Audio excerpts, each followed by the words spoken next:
Hello, and welcome to the Fighting Moose podcast. I'm your host and narrator, Jason Hendrickson. This is a podcast where I retell stories, some fictional and some historical, that can be enjoyed by people of all ages. Today, we visit with our friends on the Smiling Pool with the story where Mr. Quack got his webbed feet, from the book Mother West Wind Wears Stories, written by our friend Thornton W. Burgess. The other day, I went in search for a new chair to sit on for hunting.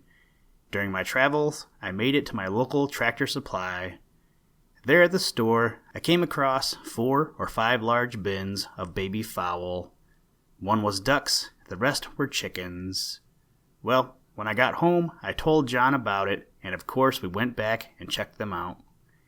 After our visit, he wanted to get some baby ducklings. To my understanding of the local ordinance, we can't have ducks in our backyard, but I may need to get some more clarification. So while I wait for the clarification, I figured, why not do a duck story? So here we are. I hope that you are enjoying your spring season wherever you are. Looking at my calendar, we are 4 weeks away from the end of the school year. That school year seemed to fly right by. Anyway, I hope that you are planning some good reading material for this summer. I have no idea what our reading will be, but hopefully it's something good. Now, let's turn to today's story. I hope you enjoy. Let's begin. Liftoff. We have a liftoff.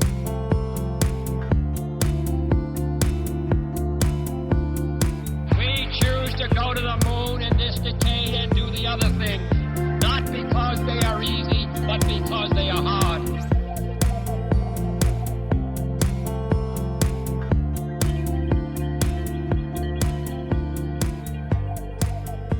Where Mr. Quack got his webbed feet. Twice every year, in the early spring and in the late fall, Peter Rabbit watches the Smiling Pool with a great deal of eagerness. Can you guess why? It is because 2 very good friends of Peter's are in the habit of stopping there for a few days for rest and refreshment before continuing the long journey which they are obliged to make.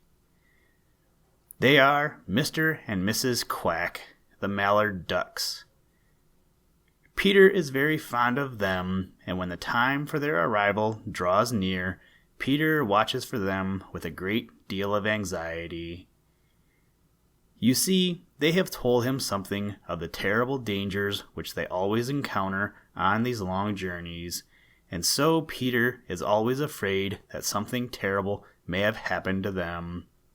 And it is a great relief when he finds them swimming about in the Smiling Pool. One reason Peter is so fond of Mr. and Mrs. Quack is because they always have a story for him. Sometimes it is a story of adventure, a tale of terrible danger and narrow escapes. Sometimes it is about their home in the far Northland, and again it is about the wonderful Southland where they spend the winter. But the story that Peter likes best is the one about where and how the Quack family got their funny webbed feet. Mr. Quack doesn't think those feet funny at all, but Peter does. He never grows tired of watching Mr. and Mrs. Quack use them, because, you know, they are used so differently from other feet. And always he goes back to the dear old briar patch with renewed admiration for the wisdom of old Mother Nature. Peter noticed those feet the first time he met Mr. and Mrs. Quack. He couldn't help but notice them. It happened that Mr. and Mrs. Quack were out on the bank of the Smiling Pool as Peter came hurrying over in his usual way, lipperty-lipperty-lip. They heard him coming, and not knowing at first who it was, they at once started for the water. Peter never will forget the funny way in which they waddled. He never had seen anybody quite so awkward.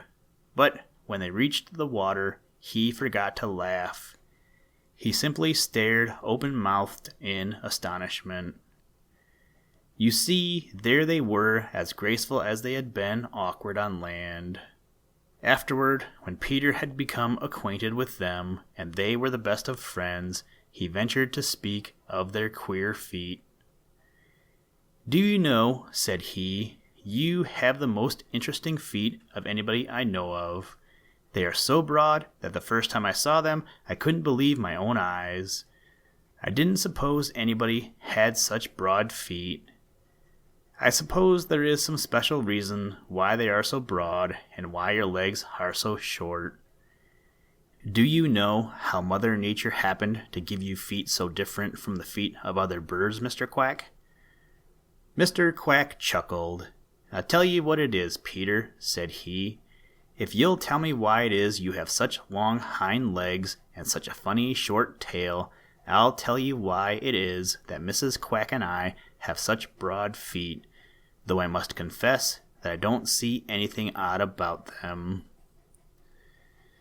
Peter agreed at once. He told Mr. and Mrs. Quack all about what happened to his grandfather 1,000 times removed, the very first rabbit, way back when the world was young, and how ever since then all rabbits have had long hind legs and short tails. When he had finished, Mr. Quack thoughtfully scratched his handsome green head, looked at his reflection in the Smiling Pool to make sure that he was looking his very best, looked behind to see that the feathers in the tip of his tail had the proper curl, and then gazed off over the green meadows with a faraway look in his eyes, as if he were looking way back to the time he was to tell about. At last, just as Peter Rabbit was beginning to lose patience, Mr. Quack began. "It must be, Peter," said he, "that my great-great-ever-so-great-grandfather lived just about the same time as your great-great-ever-so-great-grandfather, way back in the days when the world was young. Perhaps they knew each other.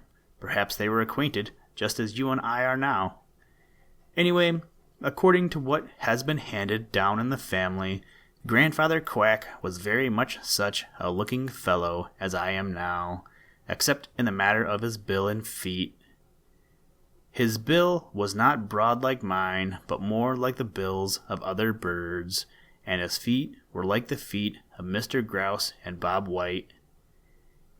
They were made for scratching, and there was nothing between the toes.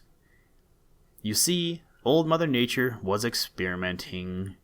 She made everybody a little different from everybody else, and then started them forth in the great world to shift for themselves, and to find out what they really needed that they hadn't got. Old Mr. Quack, my great-great-ever-so-great-grandfather, soon discovered one thing, and that was that his legs were too short for him to get around very fast. When he walked, everybody laughed at him. When he tried to run, they laughed harder than ever. He didn't mind this so very much, though he did a little. Nobody likes to be laughed at, especially when it is because of something they cannot help. But what he did mind was the fact that his neighbors could run about so much faster than he that they got all the best of the food, and quite often he went hungry. One day he happened to be sitting on the bank of the Smiling Pool, thinking the matter over and wondering what he had best to do, when Mr. Fox stole up behind him and startled him so that he lost his balance and tumbled down the bank into the water. This frightened him more than ever, and he flapped about and squawked and flapped until Mr. Fox nearly split his sides laughing at him. And when he was quite out of breath, Mr. Quack discovered that he was making all this fuss for nothing. He didn't sink, but floated on the water, and what was more, the water didn't get under his feathers at all. When he tried to walk, of course he couldn't, and he had a funny feeling because his feet didn't touch anything and felt so very useless. But he kept moving them back and forth, and pretty soon he discovered that he moved ahead. Of course, he moved very slowly because his feet were not made for use in the water, but he moved, and that was enough. He knew then that he could get back to land. Then he tried his wings, and he found that he could rise into the air from the water quite as easily as from the land. Right then and there, all fear of the water left him. In fact, he liked it. Little by little, Grandfather Quack began to understand that he had made a great discovery. He had discovered the safest place in all the great world for him. Out on the water, he was safe from Mr. Fox and Mr. Wolf and the other four-footed hunters. So he took to spending most of his time on the water or near it. When he wanted a nap, he would hide among the rushes that grew in the water. If only I didn't have to leave the water for food, sighed Grandfather Quack. If only I could find food here, I would never leave the water. At the time, he was squatting at the very edge of the Smiling Pool. Presently, he noticed a funny water bug crawling on the bottom where the water was only an inch or two deep. I wonder if that fellow is good to eat, thought he, and almost without thinking, he plunged his head under water and caught the bug. It was good. Grandfather Quack at once started to look for more, and while doing this, he discovered that there were a great many seeds from the rushes scattered about in the mud at the bottom of the Smiling Pool, and that these also were good to eat. Then quite by accident, he got a hold of a tender root in the mud and found that this was especially good. This was enough for Grandfather Quack. He had found that he could get plenty to eat without leaving the Smiling Pool. Moreover, he didn't have to share it with anybody, because there was no one else who thought of looking for food there. He knew when he was well off, so Grandfather Quack grew fat and was happy. The only things that bothered him were the slowness with which he had to pick up seeds one at a time, and the slowness with which he could paddle about, for you couldn't really call it swimming. But in spite of these things, he was happy and made the best of his lot. One day he tugged and tugged at a root with his head under water. When at last he had to bring his head up for a breath, whom should he discover but Old Mother Nature watching him from the opposite bank. "Come over here, Mr. Quack, and tell me all about it," she commanded. Grandfather Quack started across the Smiling Pool, but because his feet were not made for swimming, it took him a long time to get there. Old Mother Nature smiled as she watched him. "You look better on the water than you do on land," said she. "In fact, I believe that is just where you belong. Now tell me how you happened to take to the water." Grandfather Quack told her the whole story, and how Old Mother Nature did laugh when he described how frightened he was when he fell in that time. Suddenly she reached out and caught him by the bill. "I don't think much of that bill for poking about in the mud," said she. "How will this do?" She let go, and Grandfather Quack found he had a broad bill just suited for getting food out of the mud. Then Old Mother Nature bade him hold forth first one foot and then the other. Between the toes she stretched a tough skin clear to the toenails. "Now let me see you swim," said she. Grandfather Quack tried. He kicked one foot and then the other, and to his great joy he shot along swiftly. When he drew his feet back for another kick, his toes closed together, and so his feet came through the water easily. But when he kicked back, they were wide spread, and the skin between them pushed against the water and drove him ahead. It was wonderful. It was splendid. He hurried over to Old Mother Nature, and with tears of joy in his eyes, he thanked her. And from that day to this, members of my family have had the same broad bills and webbed feet, and have lived on the water, concluded Mr. Quack. Listen, Tranquility Base here. The Eagle has landed. That's one small step for man, one giant leap for mankind.